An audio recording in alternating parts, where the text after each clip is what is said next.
राजस्थान के करौली जिले के सपोटरा तहसील के ग्राम बूकना में बाबूलाल वैष्णव पुजारी को दबंगों ने उसकी मंदिर माफी की भूमि पर कब्जा करने के इरादे से पेट्रोल छिड़ककर आग लगा दी। राजस्थान की बहुत बड़ी घटना है। इस प्रकार की घटनाओं से पूरा राजस्थान नहीं, पूरा देश हिल जाता है।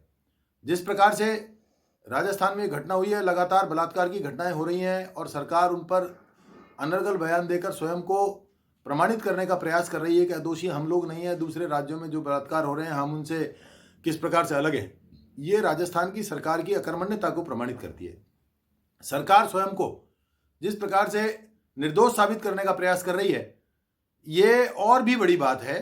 सरकार को इस घटना की तुरंत जिम्मेदारी लेनी चाहिए थी। बाबूलाल वैष्णव, जिसका किसी भी प्रकार का कोई दोष नहीं है, मंदिर मूर्ति की जमीन, मंदिर की, उसको वो खेती करके उसमें अपने परिवार का और मंदिर का खर्च चलाने का काम करते थे। यह अनादिकाल से व्यवस्था भी है, किंतु दबंगों ने उस जमीन को कब्जा करने के लिए बाबूलाल वैष्णव को ही जान से मार दिया, पेट्रोल छिड़ककर, आग लगाकर। मुख्यमंत्री जी को जिम्मेदारी लेनी चाहिए। राज्य के सभी एक एक जिम्मेदार नागरिक को इस घटना की जिम्मेदारी लेकर उस परिवार के प्रति संवेदनशील होना चाहिए। मेरा ये कहना है कि राजस्थान के माननीय मुख्यमंत्री जी को उस परिवार को कम से कम 1 करोड़ रुपए की नगद सहायता, परिवार के एक व्यक्ति को राजकीय सेवा में परमानेंट नौकरी, निर्दोष बाबूलाल वैष्णव की हत्या करने वाले दबंगों की जांच, इस हत्याकांड की जांच सीबीआई से कराने की घोषणा ये कम से कम करना चाहिए। क्योंकि जिस प्रकार ये दबंग लोग हैं जिन्होंने इतनी कोशिश की है कि उन्होंने एक निर्दोष व्यक्ति को पेट्रोल छिड़ककर आग लगा दी, वो जांच को प्रभावित भी कर सकते हैं। ऐसे घटनाक्रम की जांच सीबीआई से नीचे अगर कराई जाएगी तो जांच के प्रभावित होने का खतरा भी रहता है। इसलिए मेरी मांग है, इस घटना की जांच सीबीआई से कराई जाए, पीड़ित परिवार को कम से कम 1 करोड़ रुपए की आर्थिक सहायता तत्काल उपलब्ध कराई जाए। और राज्य सरकार, जिस प्रकार मैंने सुना है कि उसके परिवार के एक व्यक्ति को, यानी उस बाबूलाल वैष्णव के पुत्र को संविदा पर नौकरी देने की कोशिश कर रही है और प्रधानमंत्री आवास योजना में 1.5 लाख रुपए की छूट देने का प्रयास कर रही है। एक मकान तुरंत तत्काल प्रभाव से उन दबंगों की पहुंच से दूर राज्य सरकार को उस परिवार को जहां वो पसंद करे वहां देना चाहिए। मैं नहीं कहता कि कोई बड़ी कोठी या कोई बड़ा मकान उपलब्ध कराया जाए, लेकिन ऐसी जगह पर एक मकान दिलाया जाए, चाहे वो करौली में हो, सपोटरा में हो, बूकना में नहीं हो, ऐसी जगह दिलाया जाए जहां दबंगों की पहुंच से वो व्यक्ति, वो परिवार बाहर निकले। 1 करोड़ रुपए की तात्कालिक सहायता, क्योंकि उसके 6 बेटियां हैं और एकमात्र वो सहारा था जो अपनी बेटियों के हाथ पीले कर उनको अपने घर पहुंचा सकता था। आज वो परिवार अनाथ हो गया। उसकी पत्नी जिस तरह से विलाप कर रही है, बच्चे जिस तरह से विलाप कर रहे हैं, राजस्थान की बहुत बड़ी घटना है।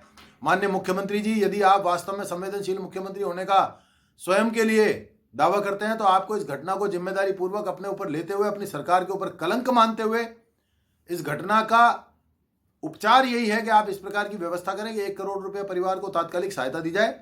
राज्य का कोई भी मुख्यमंत्री हो या राज्य का कोई भी मंत्री हो या स्थानीय कोई भी विधायक हो, जिम्मेदारी जनता के प्रति होती है। अगर हम ये सोचेंगे कि इस राजकोष से पैसा कम से कम जाए, उस परिवार को पैसा नहीं मिले, तो इस पीड़ित परिवार के प्रति अन्याय होगा। राजस्थान के मुख्यमंत्री जी को तत्काल 1 करोड़ रुपए की सहायता, एक परिवार को पक्की सरकारी नौकरी, दबंगों की इस घटना की जांच सीबीआई से कराने के अलावा एक मकान उनको सुरक्षित स्थान पर दिलवाने के साथ साथ उस परिवार की सुरक्षा की गारंटी भी लेनी चाहिए कि वो दबंग या उनके परिचित या परिवार इस परिवार को बाद में धमकाकर किसी भी प्रकार से अपने बयान बदलने के लिए या जांच को प्रभावित करने के लिए नहीं कहेंगे। ये व्यवस्था करनी चाहिए और इस प्रकार की घटना की मुख्यमंत्री जी को तुरंत प्रभाव से जिम्मेदारी लेनी चाहिए। राजस्थान में अराजकता का राज है और इस पिछले 2 साल में कानून व्यवस्था बिल्कुल बुरी तरह से तहस नहस हो गई है। प्रशासन कल भी वही था, प्रशासन आज भी वही है। जब भारतीय जनता पार्टी का शासन था तो यही पुलिस और यही प्रशासन राजस्थान में कानून का राज कायम करने में सक्षम रहते थे। आज राजनीतिक दबाव के कारण से यही प्रशासन आज पंगु सा महसूस कर रहा है। इस पुलिस और प्रशासन को यदि स्वतंत्र हाथ दिए जाए तो ये सब कुछ करने की स्थिति में है, ऐसा मेरा मानना है। मैं ये कहना चाहता हूं साथ में कि इस परिवार के साथ जो घटना हुई है उसमें उन दबंगों को निश्चित रूप से कोई ना कोई राजनीतिक संरक्षण होगा। अन्यथा राजनीतिक संरक्षण के बिना इतनी बड़ी घटना का कारित किया जाना किसी भी व्यक्ति के लिए कदापि संभव नहीं है। इस बात की जांच भी की जानी चाहिए कि क्या इन व्यक्तियों के पीछे कोई राजनीतिक व्यक्ति ऐसा है जिसके कारण से, जिसकी धमक में इन सब लोगों ने इस प्रकार की घटना को अंजाम दिया है। मैं इस पीड़ित परिवार के प्रति अपनी हार्दिक संवेदनाएं, अपनी हार्दिक सदिच्छा जाहिर करते हुए उस बाबूलाल वैष्णव को श्रद्धांजलि भी अर्पित करते हुए परिवार को हर संभव मदद मिले इसकी मांग करते हुए मैं कहना चाहता हूं कि हर व्यक्ति को तैयार होकर राजस्थान के एक एक व्यक्ति की मदद के लिए खड़ा होना पड़ेगा। आने वाले समय में इस प्रकार की घटनाएं नहीं हो, इसके लिए जब तक जनमानस स्वयं को तैयार नहीं करेगा, अपनी सुरक्षा स्वयं नहीं करेगा, इस राजस्थान की वर्तमान सरकार के भरोसे पे कुछ भी होने जाने की स्थिति नहीं है।